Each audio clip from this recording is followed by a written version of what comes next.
Grocery shopping ఆన్లైన్లో ఎంతమంది చేస్తున్నారండి? మీకైతే బెస్ట్ అనిపించిందా లేదా వేస్టా? నాకైతే కామెంట్ సెక్షన్లో చెప్పండి. ఇవైతే నాకు కొబ్బరి మామిడికాయలు అంటారు కదా, అవైతే రెండు వచ్చేసి 106 రూపాయలు ఎంతో పడిందండి. బయట కొంటే మనకు కొంచెం తక్కువగానే వస్తుందేమో అనిపించింది. ఇక్కడైతే ఇక బెల్లం కూడా బుక్ చేశారనమాట మా ఆయన వచ్చేసి.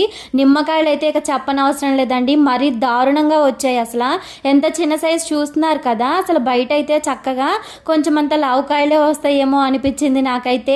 అన్నీ ఒక సైజు అసలు ఇవ్వలేదండి, కొంచెం చిన్నవి పెద్దవి అలా ఇచ్చారనమాట. ఈ షుగర్ అయితే నేను ఆల్రెడీ డీమార్ట్లో యూజ్ చేశాను, నాకేం అంత బాగా అనిపించలేదు.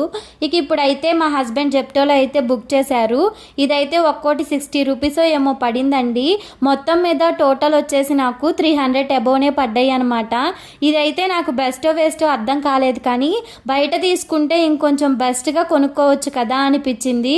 బెల్లం అయితే ఇంకా ఓపెన్ చేయలేదండి, చేసిన తర్వాత ఎలా ఉందో చూడాలి. మామిడికాయ అయితే పర్లేదండి, బాగానే ఉంది.